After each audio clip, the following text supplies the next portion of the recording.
It's really hot right here. Welcome to another Orchestral Sketch Wednesday. Can someone explain me what the hell is this? You probably have thought this, but take it easy, because in today's video I'll talk about dynamics. So when it comes to a virtual music composition, a lot of things matter, like instrumentation, composition, layering, and of course the dynamics. We have three basic dynamics to work on when we are arranging a piece. Number one, velocity. Number two, modulation. And number three, expression. The velocity is basically how hard a key is pressed. For example, if you're playing the piano, it is not the same hitting the key like this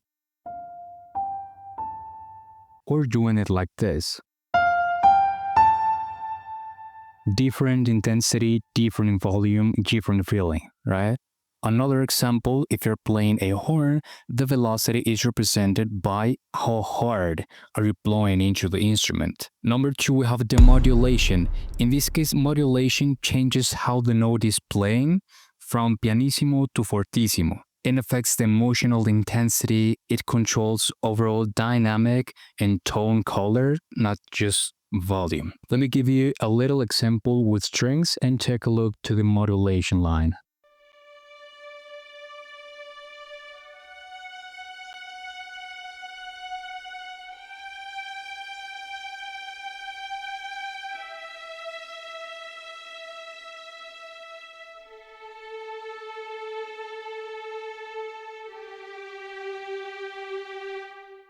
And number three, expression. This one allows for smooth crescendos or diminuendos, sharpening a musical expressiveness through the whole piece.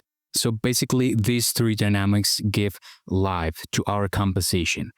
So now let's review a practical example. It is actually something I wrote for last week's video for a challenge. Okay, remember, we're working on Studio One. For today's video, I'm gonna reuse the composition I made for last week's video, actually for a challenge. So here we have the piano. Take a look to the velocity part. You see different colors, different measures. So remember, this is how hard or how soft do you hit a key. Okay, so let's take a look. So let's take a listen first.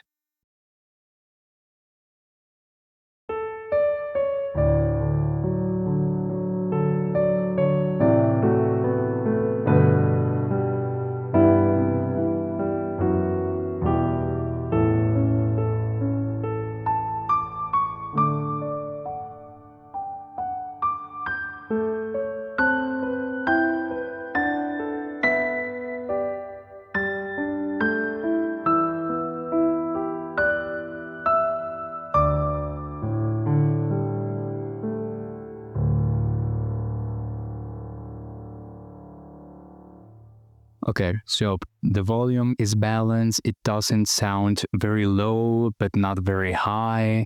You know, the arpeggios on the left hand doesn't sound, they're not taking the space of the higher notes. You know, it is balanced. So on the other hand, let me show you this other part. Take a look to the dynamics. They are all at the same percentage, which is 48%. You can see it right here, the velocity amount. So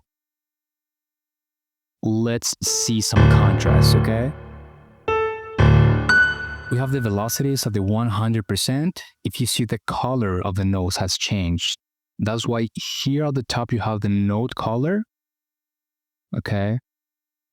It can vary for part, for scale. In this case, I like to use it according to the velocity, so I have more like a visual representation of the velocity. So let's see how it sounds. It's gonna suck.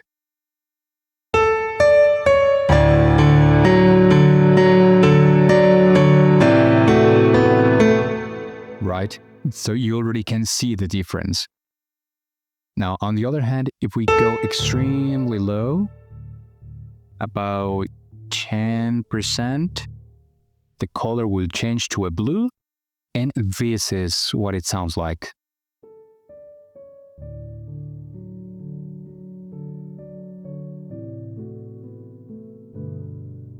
I can barely hear it. So you will say, okay, you know what? That is pretty obvious. What about if I set it to the 50%? It's not going to be too high, too low. It's not going to be too loud, too low. It's going to be perfect. So let's take a look at it.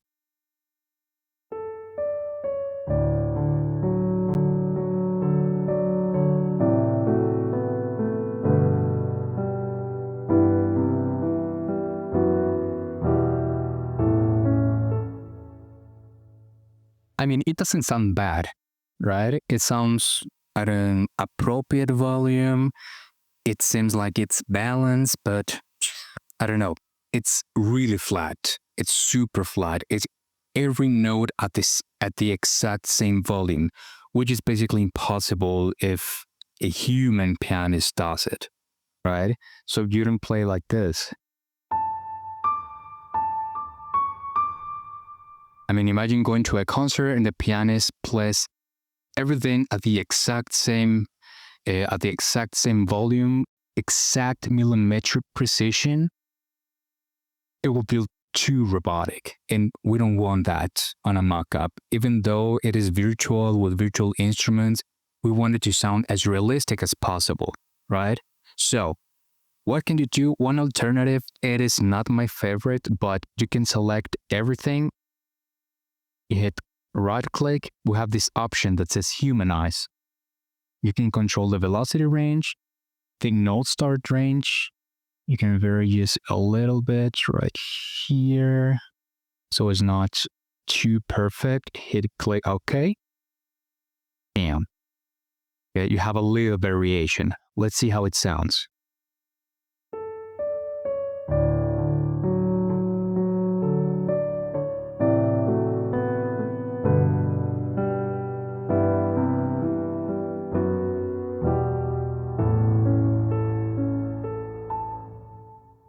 Again, it's not that bad, but you can notice it was made by a computer, right?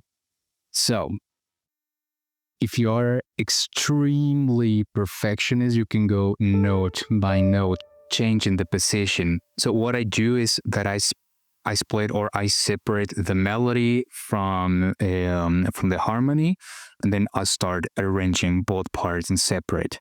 Then when I put them all together again, it sounds way better. Or of course, if you're good at playing piano, you can record it and just do minor changes.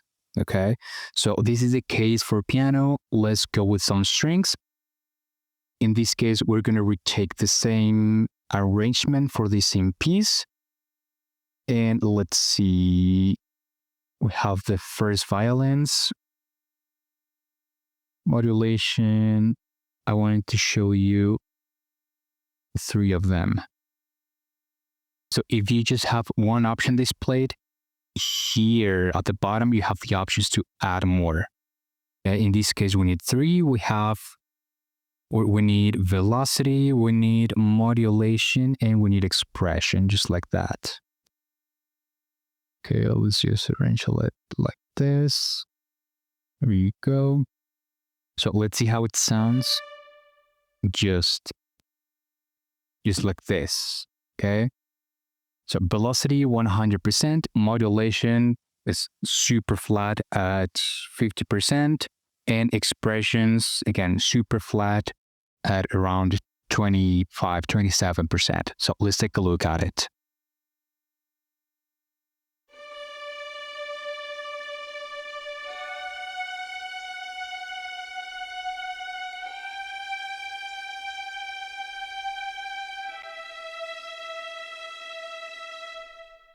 Again, super flat. It sounds good. It sounds decent because we have the modulation at the 50%, so it's not going to sound too extreme, right? Again, either too loud, too quiet. So we can improve it. In this case, with the velocity, we can barely notice the changes, but this is going to be different in different libraries. In this case, I'm going to leave it around 55 to 66%.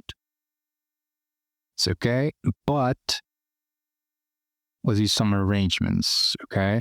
I'll start with expression. So take a look. First, I have the expression super high. Let's listen.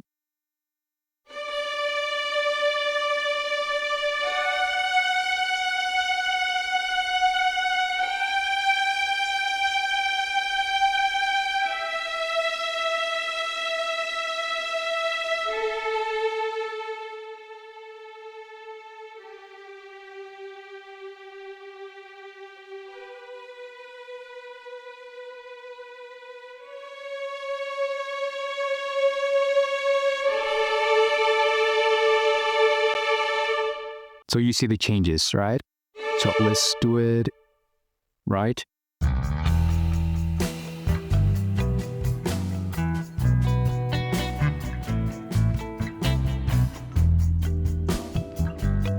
Then let's move on to this middle part, to modulation, so we can just finish shaping the whole sound of the violins. In this case, I can control it with the mod wheel from my keyboard.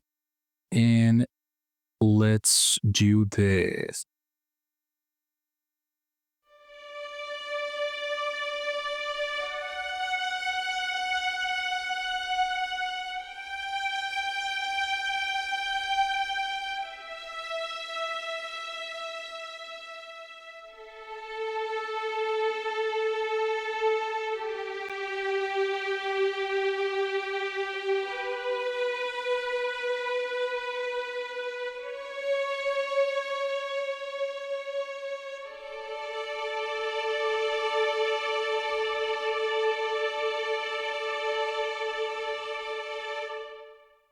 So if you like the video, please hit the like button, hit the subscribe button, leave some comments. What kind of topics would you like me to explain, to review, and I'll see you next week.